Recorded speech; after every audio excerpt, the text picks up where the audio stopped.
Welcome guys, this is Ola from Stop Me All channel. Now as I'm posting this video, most probably I'm away on my holidays, depending if I actually manage to edit it before I leave. I will be back soon, there will be more uploads, most certainly. I will play Man of Medan as soon as I come back, so do stay tuned for that. This video that I'm recording right now, that you're watching right now, is long overdue. I've been talking about that video for months now. I figured it's finally time to record that. This is another part of Anatomy of series, and tonight I want to discuss Liara Soni. She's probably my favorite Mass Effect character. Now if you haven't played Mass Effect, you should play it, like you should play it 100%. Mass Effect is most probably my favorite game. Hours and hours that I spent playing that trilogy. In fact, I'm in the middle of my 4th playthrough right now. I'm so in love with the Mass Effect universe, and the story is just so immersive, very powerful, and it's a third-person shooter game, so there's a lot of running around and shooting, but there's also a great story behind it. I couldn't possibly love that game anymore. So if you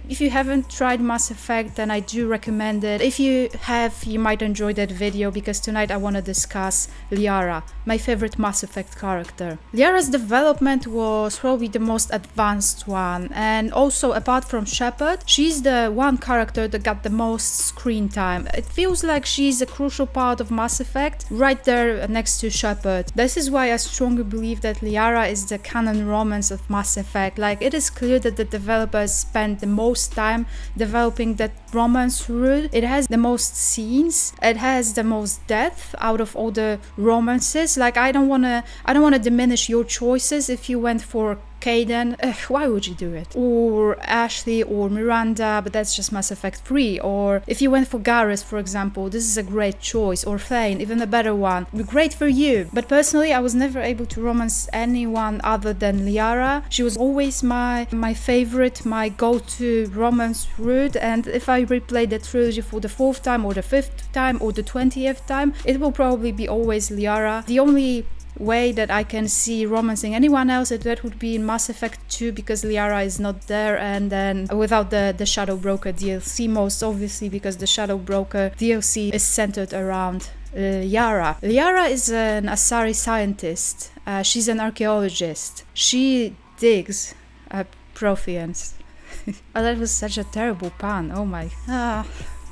As she's doing her research on the Artemis Thau cluster, we find her there, stuck in this sort of a barrier. Like, they were searching for her because she's the daughter of the matriarch Benesia, who's like a villain of Mass Effect, though she has nothing to do with any of that. She's just doing her digging, and that's all that she cares about, that and Protheans, pretty much. Yeah, she got stuck there, and she's pretty much just an inexperienced child, so to speak. Well, maybe child is not the right word for it, since we're going to romance her in that very same game, but in Asari years, she's not really old. Like, I think she's like barely a teenager, or like I don't know, close to that. She's stuck there, and she's so helpless and innocent, and she's like, "Can you hear me out there? I'm stuck, I need help." You hear me out there? I'm trapped, I need help.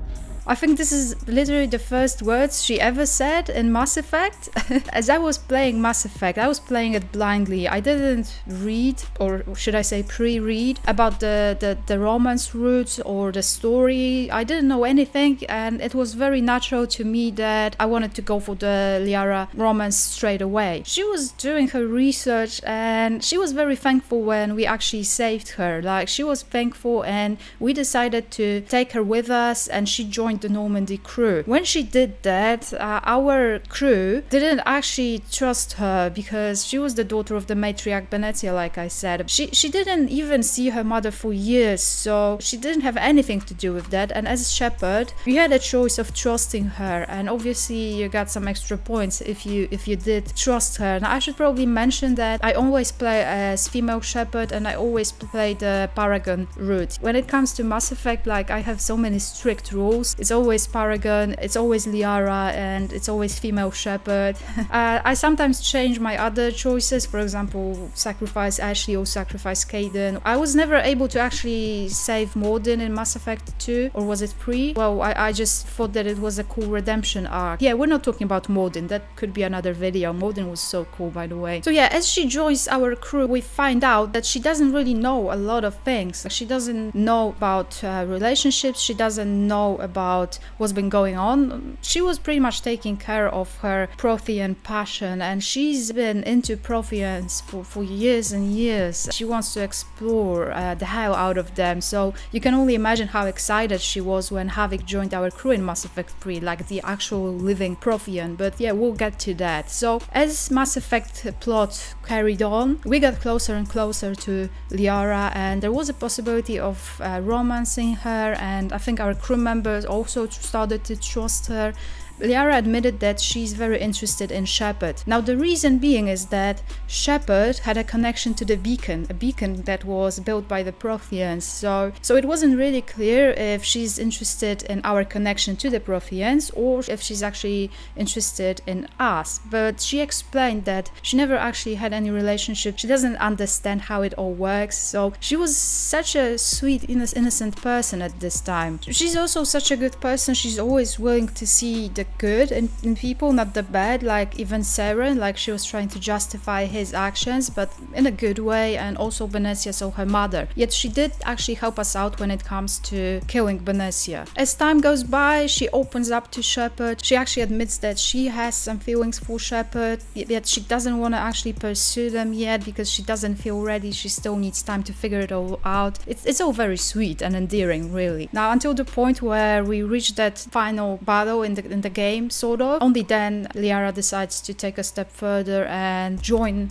Shepard. In other words, she has sex with Shepard, but it's basically joining of both minds and bodies. So it's also happening in your head in a way. Now, this is how Mass Effect 1 finishes. Between Mass Effect 1 and Mass Effect 2, Normandy crashes and Shepard basically dies. There's this book that was released between Mass Effect 1 and Mass Effect 2 that describes the things that Liara went through when she was trying to retrieve Shepard's body. She went through hell to get Shepard's body. She would do it no matter if you romance Liara or not, like she would have done that, because Liara is very close to Shepard, like she's a close friend or a partner, depending on your choices. This is also the moment when something very crucial is happening to Liara. She goes through a transformation and she's no longer the innocent Liara that we knew from Mass Effect 1. She breaks bad. Not really bad, like she was never actually evil or anything, but she becomes ruthless.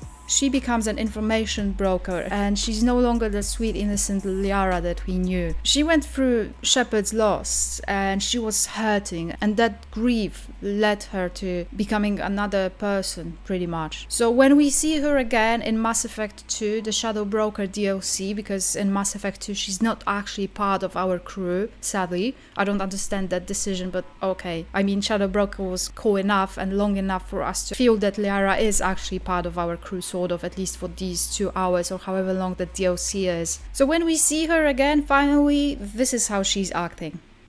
I'll make it simple. Either you pay me, or I flay you alive. With my mind. And even though she kisses us hello, it's not really there. Like, I mean, it's clear that we're still sort of in a relationship, I suppose, but she's very much withdrawn. It's like she doesn't want to be hurt again. Like, she's afraid that Shepard will die again, because you know how Shepard is, like, always risking his or her life. So Liara is like, you know what, I don't want to be a part of that for now, because I went through so much grief, I just can't possibly take that again. So after defeating the Shadow Broker, she actually becomes the Shadow Broker, and she decides to open up to Shepard again, but she makes one clear condition. She says that she needs to know that Shepard's always coming back. I spent 2 years mourning you. So if we're going to try this, I need to know you're always coming back. So right there you can see that Liara becomes the person that she was always supposed to be, that she closed that grief process sort of, and she's ready to go back to the way it was, except she's now changed and she's obviously grown and she went through so much of that suffering, but she grew as a person and she turned into my favorite Liara. So Mass Effect 3 Liara. Now in Mass Effect 3, Liara joins the Normandy pretty early on in the game. She's our main crew member, she's always there, and when Havoc joins the crew, like obviously she's very interested because he's a Prothean, a living breathing Prothean, so she's helping us out because we are also exploring that Prothean device that might help us defeat the Reapers. Mass Effect 3 Liara is actually awesome. She still has some of the traits that Mass Effect 1 Liara had, like she's still sort of innocent and she's still sort of quiet and withdrawn, but she's sometimes cocky and she doesn't really need any validation when it comes to who she is as a person, as an Asari. She knows what she's capable of, she knows her boundaries, she's an information broker, so she has that going on, so you could say that she's an independent woman, an independent Asari. More importantly, I think her relationship with Shepard in Mass Effect 3 is actually amazing. It doesn't require many words, it's there, and the scenes in Mass Effect 3 with Shepard are the most endearing ones in the entire trilogy. You have a scene when Liara tells Shepard that she loves him or her. You have a scene, I think my favorite one, when she actually gives him or her a gift. Yeah, that's very, very sweet. Honestly, when Shepard tells Liara that he or she wants to spend his or her life with Liara, I was like, well, obviously, I mean, it was always there, and I don't know why that scene was there. I mean, I get it, you can play Mass Effect 3 and you can romance someone else, so then you'd have to sort of pick, like, I think there's Kaidan waiting somewhere in a cafe, and Kaidan's like, oh, maybe you should try it, and it's just so random, because what are you talking about, Kaidan? I've been romancing Liara since Mass Effect 1, and, you know, I will never romance you, basically. I think that story of Liara is such an interesting one, you know, apart from Shepard's story. Shepard's story is pretty straightforward. It's a hero's story, a hero that's always willing to sacrifice himself when it comes to the Reapers, when it comes to saving humanity or other races. Liara's story is more complicated than that. She's just an Asari child in Mass Effect 1. She's an information broker in Mass Effect 2, and she becomes ruthless, and you can actually see how hurt she was. She becomes the shadow broker, but she doesn't actually overuse her position, and then she becomes the best possible version of herself in Mass Effect 3, and that's the Liara that we know and that we actually love, and that's my favorite character in the entire trilogy. I feel like 2 DLCs are so crucial to Mass Effect. I don't understand why they weren't part of the original game. Like, I'm obviously talking about the Shadow Broker DLC, although it's probably more crucial to people that actually romance Liara, because it gives you so much insight into what she's been through between Mass Effect and Mass Effect 2, what she went through along with Farron when it comes to retrieving Shepard's body. And you can basically see that we found her in a very dark place, but as the DLC's plot went on, we sort of lifted her back and we proved to her that we are here, that we're alive, and that we're not going anywhere, and this is when Liara comes back. The other DLC that's so crucial to Liara, I think, it's From the Ashes, so the one when Havoc joins us and you can see that she's so interested in Protheans and she's so helpful, and honestly From the Ashes DLC should be part of the original game, not a DLC, because, well, obviously we're trying to build a Prothean device, and what's a better way of doing that than, you know, actually asking a real breathing Prothean. Another fun DLC when it comes to Liara is certainly the Citadel one. I mean, this is where you can actually see Liara being reckless and carefree, breezy, and, you know, in that dress, and everyone's dressed up. I think this is a great DLC overall. It's a great way to end your adventure with your crew, with a party, right before the big ending of the Mass Effect. Now, when it comes to the ending, I don't accept Mass Effect's ending. It really sucks that Shepard could die. I know that later on that added that small scene when he or she breathes and, like, turns out that she's alive, but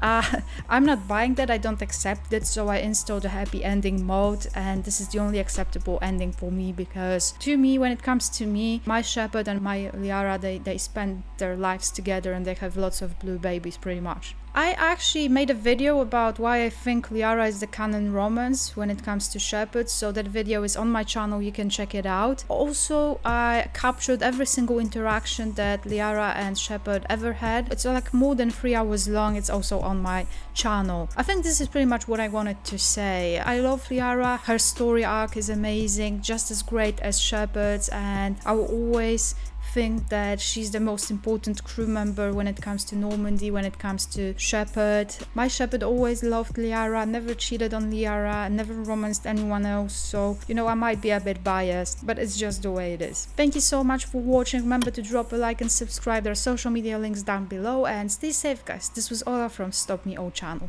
Bye.